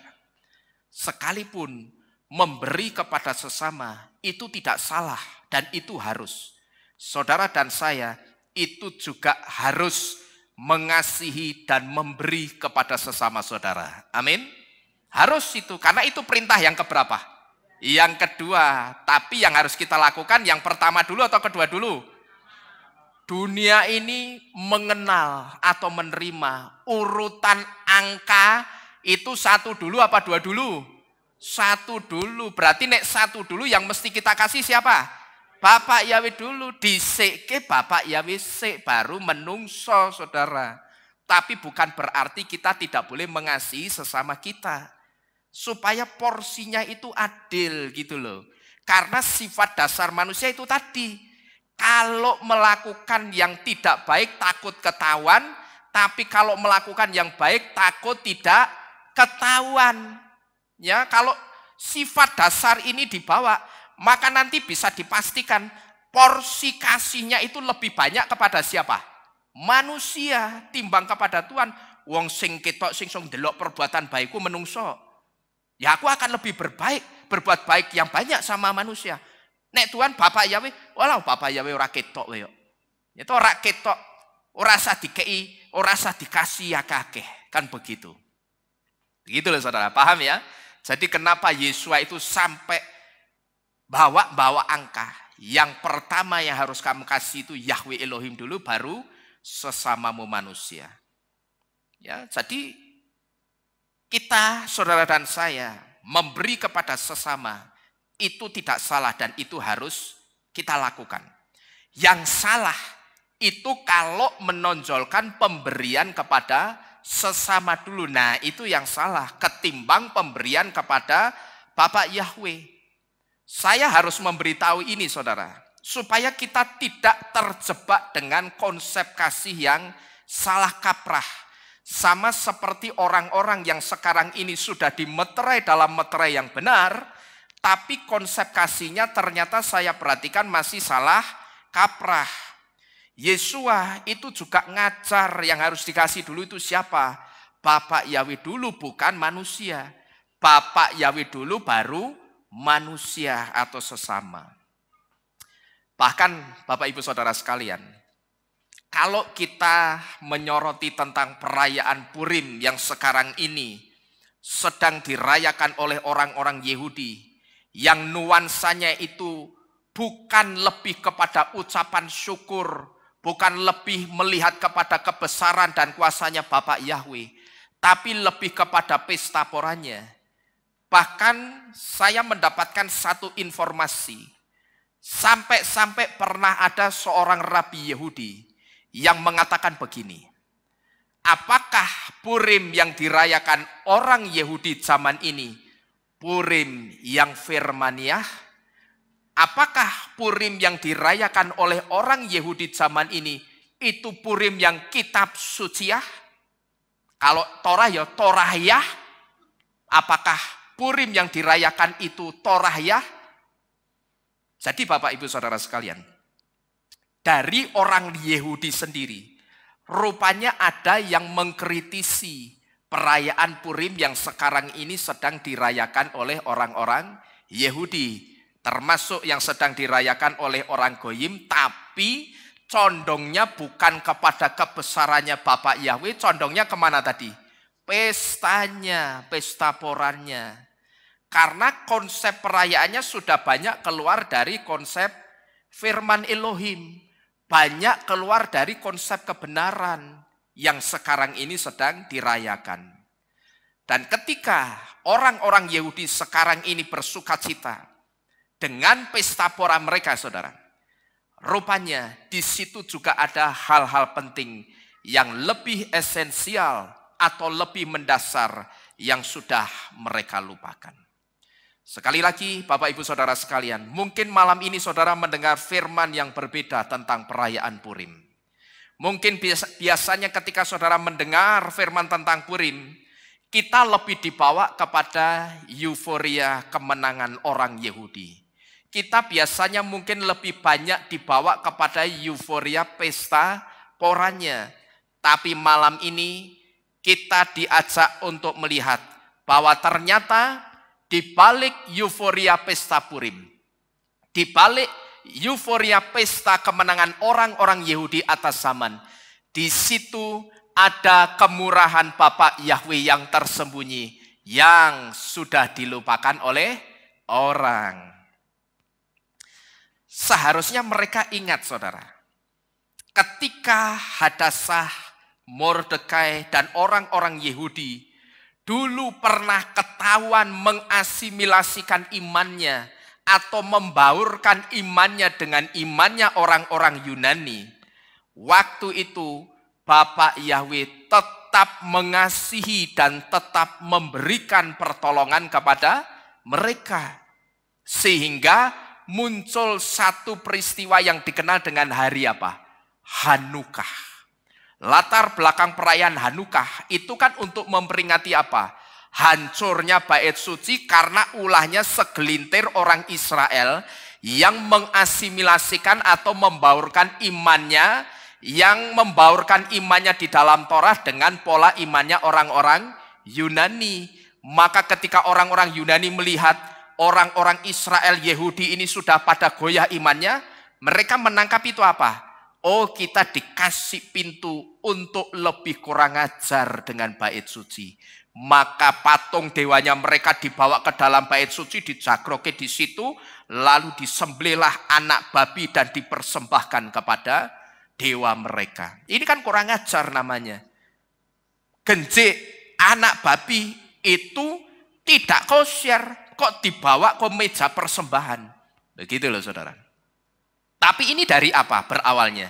Dari segelintir orang-orang Yahudi yang mau mengasimilasikan imannya, membaurkan, mencampurkan imannya yang sudah benar di dalam Torah dengan konsep imannya orang-orang Yunani. Maka bait suci saat itu hancur.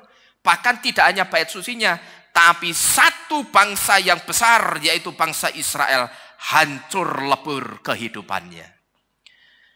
Seharusnya mereka ingat ini, saudara. Mereka harusnya ingat ketika Hadassah, Mordekai, dan orang-orang Yahudi sempat mengasimilasikan imannya. Waktu itu, Bapak Yahweh itu tetap memberikan pertolongan kepada mereka. Dengan cara apa? Dengan cara melepaskan mereka dari Haman. Waktu itu, saudara, kalau kita renungkan, kalau Bapak Yahweh hanya melihat dosanya Esther dan Mordekai, bisa saja Bapak Yahweh waktu itu tidak memperdulikan orang-orang Yahudi yang ada di Puri Susan. Karena apa?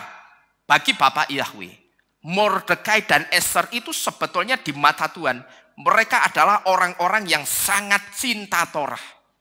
Orang-orang yang taat dan jadi pelaku Torah benar-benar. Tapi ternyata kehidupan mereka, perilaku mereka ketika ada di Puri Susan itu berubah. Dicatat di dalam satu kitab, kalau tidak salah kitab Makabe. Ketika Hadassah atau Esther itu masih ada di luar Puri Susan, pada waktu itu Hadassah itu sangat taat. Dia berdoa sehari 3 kali. Dia menjaga pola hukum kasrut atau pola hukum yang mengatur tentang makannya orang Yahudi. Dia menguduskan hari Sabat. Tapi rupanya ketika ada di dalam puri Susan, Hadassah atau Ester tidak melakukan itu lagi, saudara. Dia tidak lagi berdoa sehari 3 kali. Dia tidak lagi makan makanan yang kosher. Dia tidak melakukan ibadah Sabat dan perintah-perintah yang ada di dalam Torah. Yang kemudian perilakunya Hadassah dan Mordekai yang berubah ini dideteksi Bapa Yahweh bahwa mereka sedang mengasimilasikan imannya dengan pola imannya orang-orang di kerajaan Persia, di Puri Susan. Yang jadi masalah di Puri Susan itu isinya tidak cuma orang-orang Persia, tapi di situ ada orang Yunani dan ada bangsa-bangsa lain yang juga tinggal di dalam Puri Susan. Gitu loh saudara-saudara sekalian. Jadi bisa saja waktu itu kalau Bapak Yahweh hanya melihat dosanya 2 orang ini, si Mordekai dan Hadassah. Waktu itu bisa saja Bapak Yahweh tidak memperdulikan orang-orang Yahudi yang ada di Puri Susan. Waktu itu juga bisa saja begini saudara. Pokok yang penting Haman keturunannya Amalek yang adalah musuh bebuyutannya Bapak Yahweh itu mati. Lalu setelah Haman mati, bisa saja Bapak Yahweh itu tetap mengeraskan jantungnya Raja Ahasveros untuk tetap melaksanakan keputusan pembantaian orang-orang Yahudi yang pernah dikeluarkan oleh Haman. Bisa enggak kira-kira? Bisa. Waktu itu saudara, nah ini loh kasihnya Bapak Yahweh kepada kita. Kepada Hadassah dan Mordekai pada saat itu. Mereka sudah berdosa karena mengasimilasikan imannya. Mereka tidak melakukan Torah lagi ketika ada di dalam Puri Susan. Tapi pada waktu itu Bapak Yahweh itu tetap mengasihi dan menolong mereka. Kalau saja pada waktu itu Bapak Yahweh cuma melihat dosanya 2 orang ini, Hadassah dan Mordekai. Bisa saja saudara, waktu itu yang penting Hamannya mati sih. Karena apa? Haman mesti mati. Ya mau skenarionya bagaimana? Haman mesti mati saudara. Ya, yang dipakai kan Raja Ahasveros lewat omongannya siapa? Hadassah atau Ester. Akhirnya Hamannya mati enggak? Mati. Pokok dalam skenario ini saya yakin siapa sih Haman itu mesti mati. Karena apa? Haman itu musuh bebuyutannya Bapak Yahweh. Karena apa?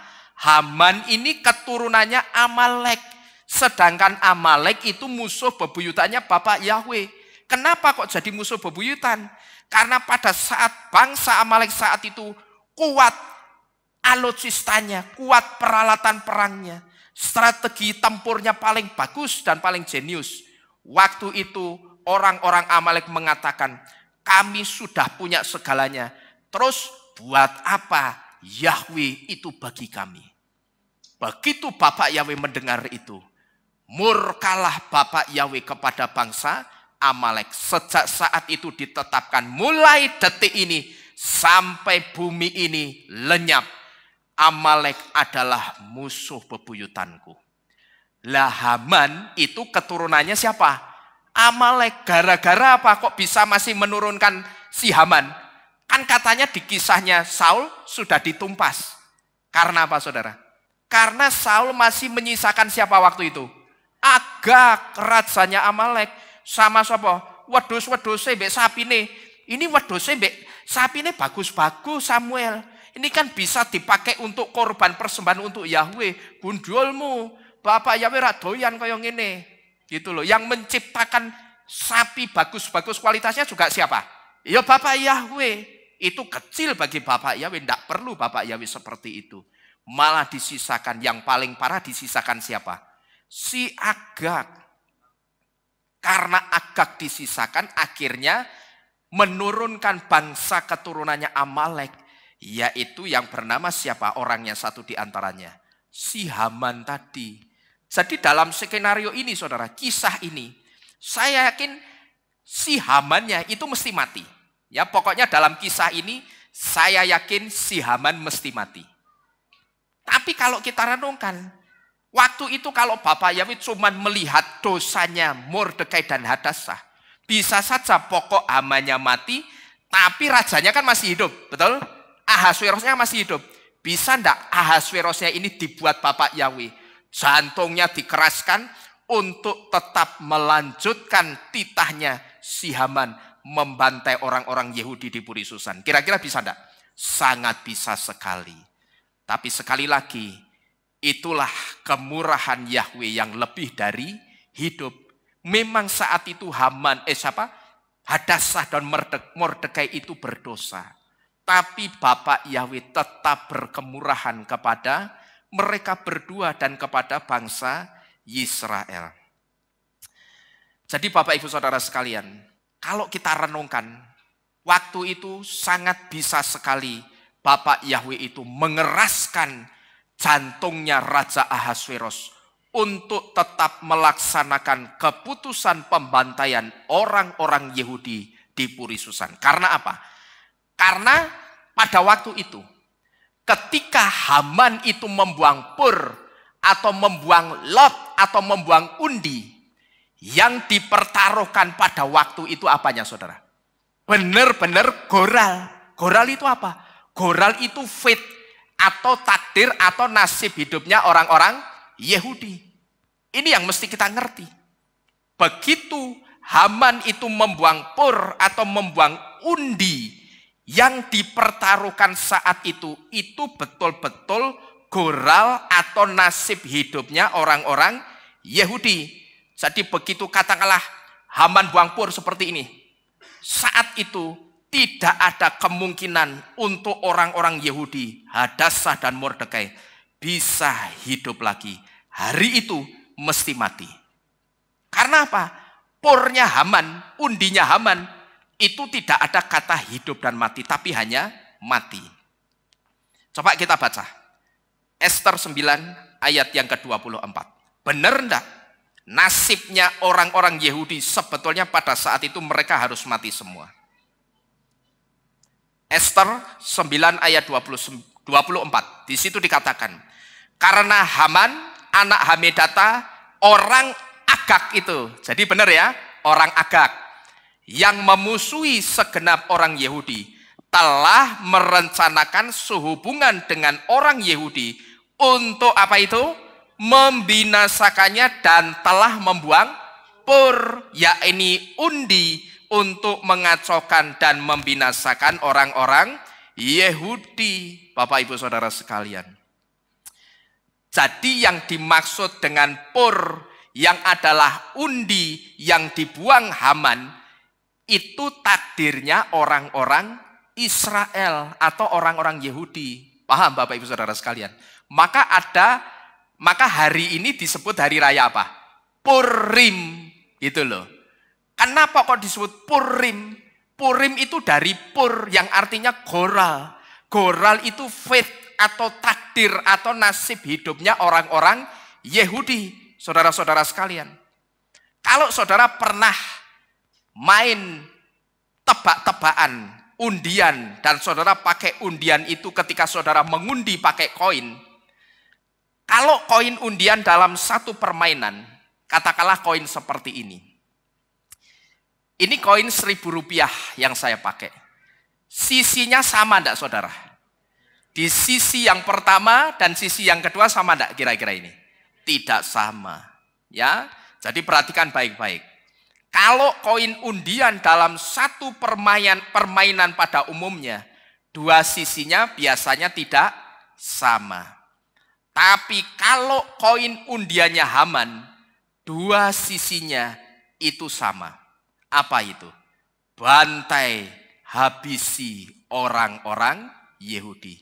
Mau jatuh di sisi ini atau jatuh di sisi yang sebaliknya, pasti intinya apa? Habisi orang-orang Yahudi. Sehingga ketika pur ini kemudian dilempar dan jatuh di sisi manapun saudara. Ya katakanlah seperti ini, saya lempar begini. Ini jatuh mau di sisi 1000 atau di sisi gambar angklung, tetap keputusannya itu akan tetap sama, yaitu bantai, habisi, dan mati. Itu sudah jadi keputusannya siapa? Haman. Maka bisa saja tadi saya katakan, Haman ini pokok mati sih. Karena Haman saya yakin mesti mati.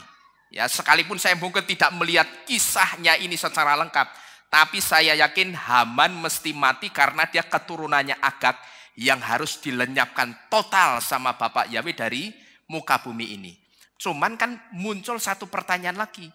Kalau Hamannya mati, apakah Bapak Yahweh tidak bisa mengeraskan jantungnya Raja Ahasveros untuk tetap melaksanakan keputusan yang sudah dibuat Haman? Bisa enggak kira-kira?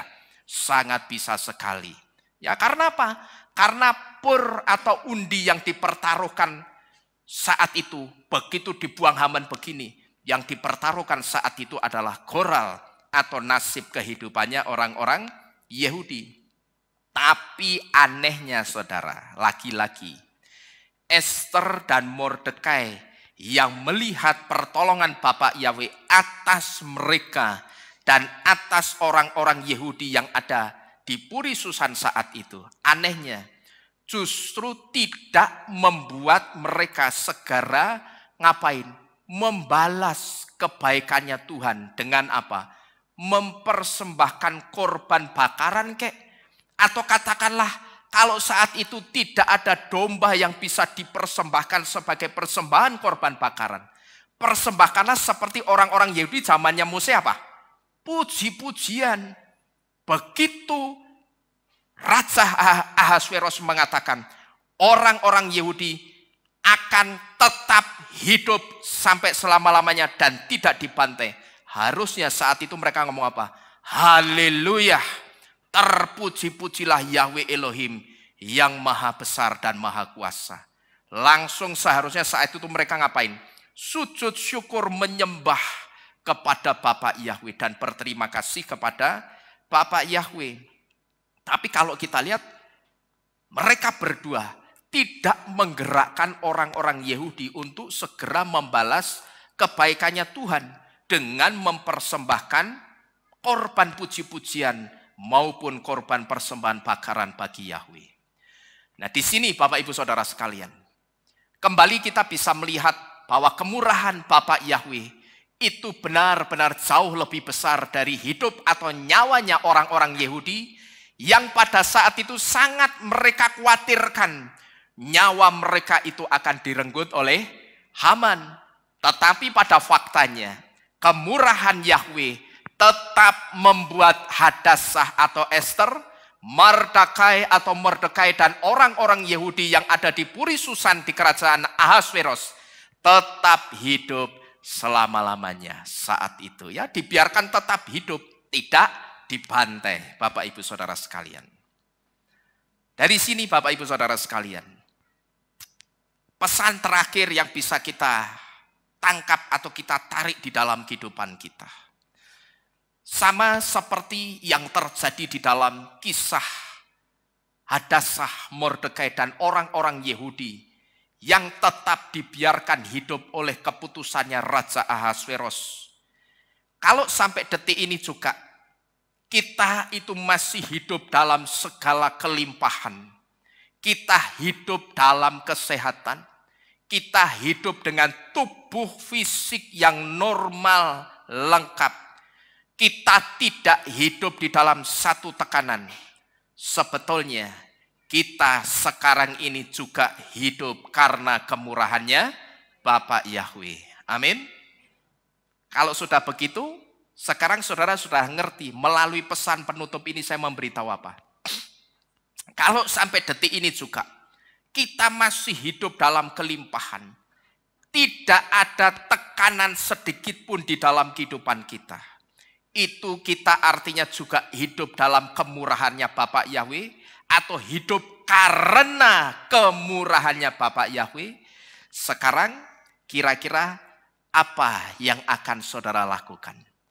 Apakah saudara akan meniru orang-orang Yahudi zamannya Mose atau zamannya Mordekai? Apakah ketika sekarang saudara tahu, iya ya, sekarang ini kalau aku renungkan perjalanan kehidupanku sampai hari ini, sampai detik ini, ternyata hari ini aku diingatkan betapa besar kasih setiap Bapak Yahweh itu di dalam kehidupanku. Iya ya, kalau aku renungkan betapa perjalanan hidupku itu selalu disertai oleh kasih Bapak Yahweh. Sekarang apa yang akan saudara berikan atau saudara tunjukkan kepada Tuhan? Sikap yang mana kira-kira? Apakah sikap seperti orang-orang Yahudi zamannya Mose yang langsung saudara sujud syukur begitu saudara menyadari hidupmu dan hidupku itu karena kemurahannya Bapak Yahweh. Saudara sujud syukur, saudara memberikan puji-pujian yang terbaik bagi Bapak Yahweh, atau saudara langsung berpikir, Eding, bar ki meh ulang tahunku, pesta. Atau begitu? Ya. Ayo. Hati-hati loh. Orang begitu sudah dekat dengan hari kelahirannya atau yang disebut dengan birthday atau ulang tahun. Biasanya dipikir apa? Wah, engkau pestanya piye ya? Pestanya bagaimana ya? Makannya apa ya? Tapi jarang orang yang berpikir, hari itu yang pertama kali akan aku lakukan. Ketika tepat jam 6:01. Bagi kita kan perubahan hari jam 6, saudara. Betul ya? Jam 6:01, aku akan langsung sujud berdoa, mengucap syukur dan berterima kasih kepada Bapak Yahweh untuk 1 tahun lagi yang Tuhan anugerahkan dalam kehidupanku. Jarang loh orang yang begitu. Yang dipikir apa? Pesta. Mangane apa ya kia? Kira-kira pesta apa ya ini ya? Besar-besaran atau kecil-kecil ya? Di restoran mana ya kira-kira nanti aku pesta? Ini sama seperti orang yang ketika ditanyakan dengan satu pertanyaan. Kalau Bapak Yahweh memberkati kamu 100 juta, yang pertama yang akan kamu lakukan apa kira-kira? Tenane. Perpuluhannya captio loh. Wakeh loh kuwi lho. Captio itu ya tak kandani ya. Iso nggo tuku kue tio sing pasti. Padha tione to. Dan itu dapat kue tio berbungkus-bungkus. Captio, ya toh? Loh nek cepek tio, perpuluhannya berarti berapa? Captio 10 juta. Tapi tak kandani sik. 10 juta itu bisa buat beli kue tio yang pasti. Ya toh? Bisa buat beli sepeda motor. Bisa buat beli handphone. Yakin saudara mau perpuluhan dulu? Saya tanya. Atau karena di sini ngomongin perpuluhan. Begitu untuk cepek tio, apa iki? Pesta apa sih ya iki ya? Ini sama seperti orang yang seperti itu, saudara. Ketika diberkati dengan berkat banyak, ketika ditanya, yang pertama yang akan kamu lakukan apa? Beli emas, nabung, nyicil omah, nyicil bangga. Gitu loh. Ya toh? Beli rumah. Tapi jarang orang yang berpikir, kalau Bapak Yahweh berkati aku 100 juta, 1 miliar sekalipun, yang pertama yang akan aku lakukan adalah mengembalikan milik Bapak Yahweh. Maka tidak jarang saudara, orang yang tidak pernah berpikir seperti itu, uangnya cepat habis. Karena apa? Ketika dia tidak pernah berpikir mengembalikan milik Tuhan yang pertama, mendahulukan Tuhan sama seperti orang-orang Yahudi zamannya Mose. Lalu yang dipikir pertama apa? Pesta, beli sepeda motor, beli ini, beli itu. Tapi yang datang justru apa? Belalang pelahap. Pertanyaannya duitnya kok cepat habis, kenapa? Karena belalang pelahap itu kalau datang saudara, bentuknya itu seperti gumpalan awan. Ya, yang sangat pekat besar. Orang kalau melihat dari jauh ngertinya, wah itu awan mendung. Tapi ternyata begitu mendekat isinya mau ngopo? Belalang pelahap, belalang pengerip. Yang ketika itu datang di kebun jagung yang luasnya berhektar-hektar. Hanya dalam waktu sekejap, hanya dalam beberapa jam. Kebun jagung itu akan habis seketika. Saudara boleh buktikan, jangan saudara berpikir ketika saudara tidak mengembalikan milik Tuhan atau perpuluhan, duit saudara itu utuh, salah. Nampaknya di fisik mata kita, duit kita itu utuh. Tapi di alam roh, saat itu saudara sedang bikin undangan. kepada YTH yang terhormat belalang pelahap, belalang pengerip, tolong datang ya. Tanpa saudara sadari, yang sedang terjadi di alam roh itu seperti itu. Saudara sedang ngundang belalang pelahap, belalang pengerip untuk datang masuk menghancurkan kehidupan saudara. Maka tidak jarang orang gajinya 2 juta, harusnya perpuluhan 200.000, tapi 200.000-nya dioweli. Ngerti dioweli? Owel apa ngerti? Eman dikekepi. Benutuh. Wenake Pak Nino modal abab entuk nopek jing, entuk captio, entuk cepek tio, dikekepi. Ya toh? Tapi dari kesaksian orang-orang yang bersaksi, yang secara khusus bertobat melalui kesalahan persepuluhannya, mereka selalu ngomong sama saya. Mereka ngaku sendiri, iya Pak, benar perpuluhan itu harus dilakukan. Karena saya membuktikan sendiri, ketika saya tidak mengembalikan milik Tuhan yang cuma 200.000, anak saya sakit, saya tabrakan, saya kecelakaan, saya ketangkap polisi, metune luwih saka nopek jing, Pak. Ya salahmu. Padahal yang pertama ketika orang itu mengembalikan 200.000-nya, cuma 200.000. Nek pecahannya cepek jingan 100.000, berarti 200.000 itu cuma berapa aja nih? 2 lembar. Cuma 2 lembar dikembalikan kepada Bapak Yahweh. Yang sedang dia undang di kertas undangannya apa? Pemeliharaannya Bapak Yahweh, bukan berkat loh. Ya. Perpuluhan itu tidak hanya mendatangkan berkat, tapi perpuluhan itu mengundang yang namanya pemeliharaannya Bapak Yahweh. Nek saudara cuman ngomong aku perpuluhan biar diberkati, itu salah, keliru. Kita perpuluhan itu tidak boleh dengan konsep supaya aku diberkati, salah. Saudara perpuluhan masukkan ke sini, tutup mata, sudah. Jangan sekali-kali berdoa, Bapak Yahweh berkati aku karena aku sudah perpuluhan, salah. Wong perpuluhan itu mengembalikan miliknya Bapak Yahweh. Perpuluhan, ma'asyir itu bukan minhah, bukan persembahan. Jadi ketika saudara memasukkan perpuluhan ke tempat ini, di lubang ini, yang tengah ini, saudara itu bukan sedang memberi persembahan untuk Tuhan, itu bukan. Jangan salah, saudara tidak sedang ngasih persembahan. Saudara anggap persembahan karena saudara membaca kitab suci yang terjemahnya salah, keliru. Maka orang ngertinya perpuluhan itu persembahan. Nah karena orang ngertinya perpuluhan persembahan, akhirnya habis persembahan minta apa? Minta diberkati. Nah ini sing keliru-keliru, yang tidak benar Bapak Ibu Saudara sekalian. Kita kembalikan milik Tuhan ya sudah. Sama seperti halnya begini. Kalau katakanlah suatu hari saya ke ATM. Karena saya buru-buru, saya ngambil uang. Uangnya saya masukin ATM karena saya gonor, panik. Entah saya waktu itu cepat-cepat karena apa saya tidak tahu. Akhirnya uangnya saya ambil di ATM dan saya ATM ketinggalan di ATM. Terus suatu hari Bu Teddy ini sedang ke ATM. Nemu, didelok sapa iki fotone bagus men iki.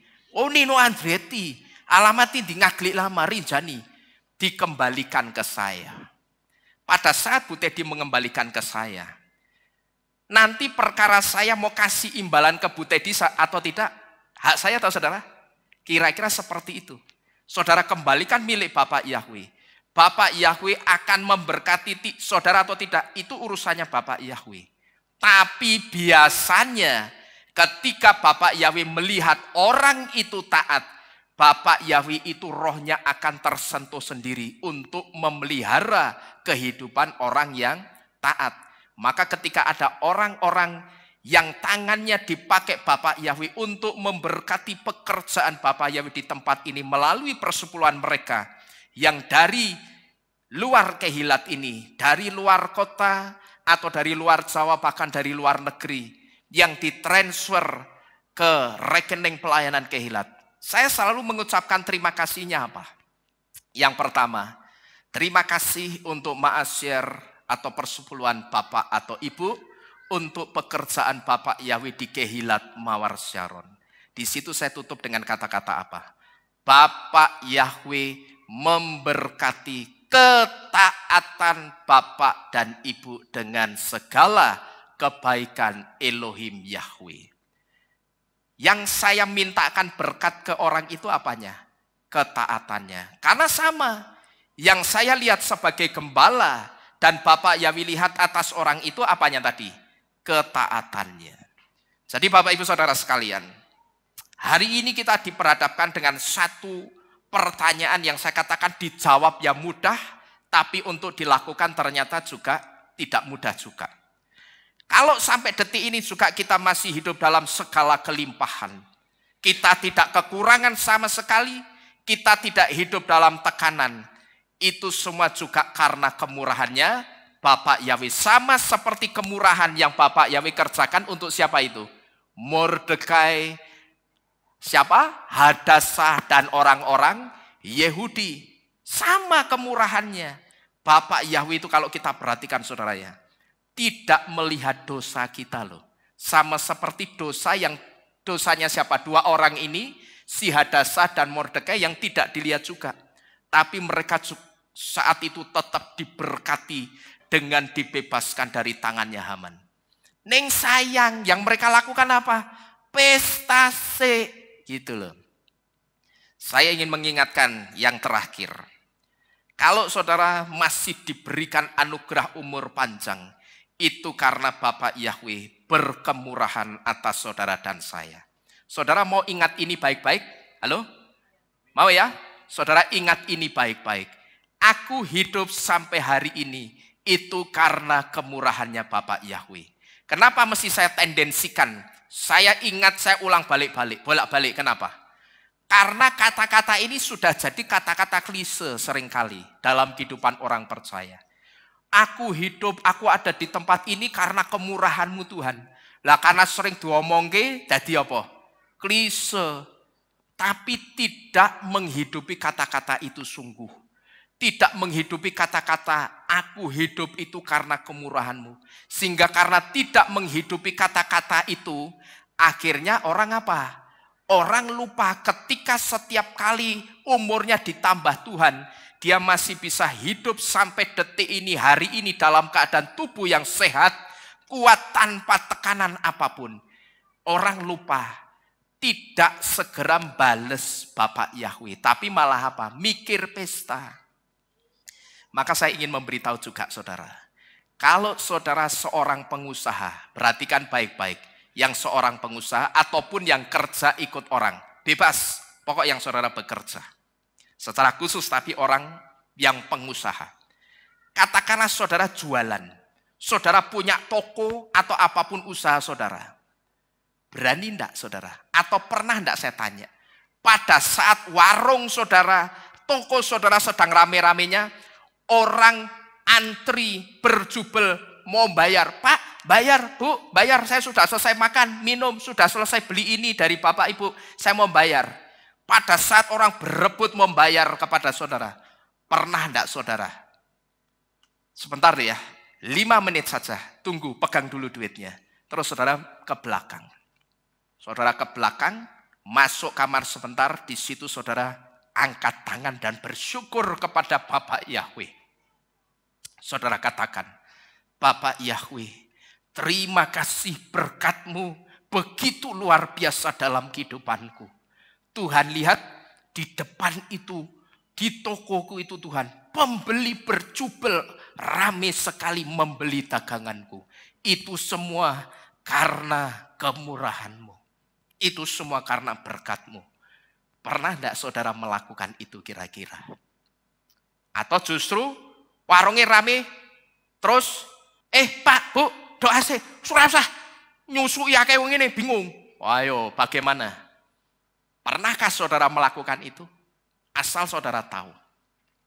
Kalau saudara bisa melakukan itu, meluangkan waktu maksimal 5 menit saja, hanya untuk ke belakang sebentar masuk kamar, dan saudara berdoa, saudara mengucap syukur kepada Bapak Yahweh. Di situ saudara katakan, terima kasih Bapak Yahweh. Tuhan lihat, itu di luar. Pembeli-pembeli dan pelanggan-pelanggan yang Engkau kirim berjubel datang ke tokoku.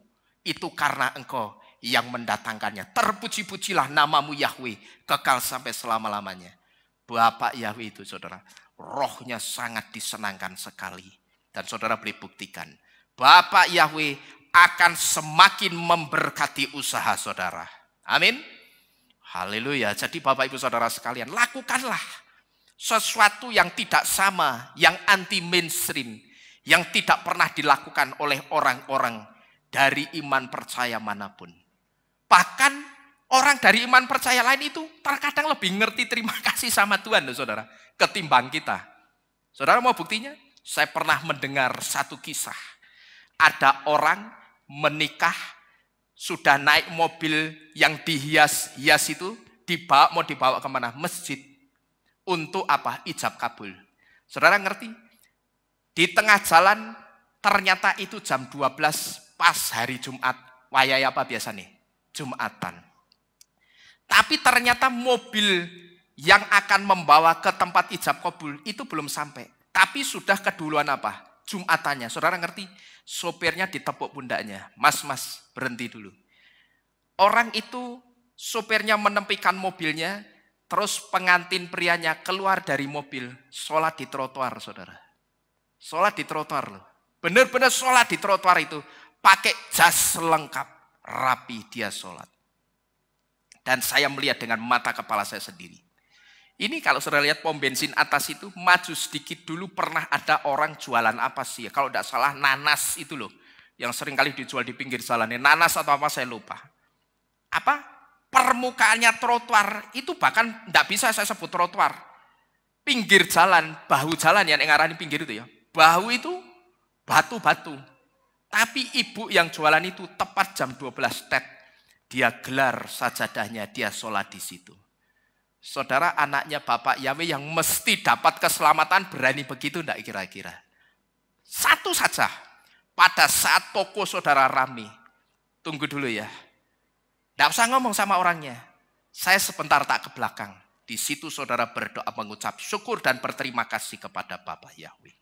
Saudara lakukan itu, usaha saudara akan jauh lebih dahsyat diberkati Bapak Yahweh. Jadi Bapak Ibu Saudara sekalian, ingatlah sekali lagi, saudara dan saya hidup sampai hari ini, itu karena kemurahannya Bapak Yahweh. Amin. Amin. Bapak Yahweh memberkati kita sekalian. Mari kita bersama-sama tunduk di dalam doa.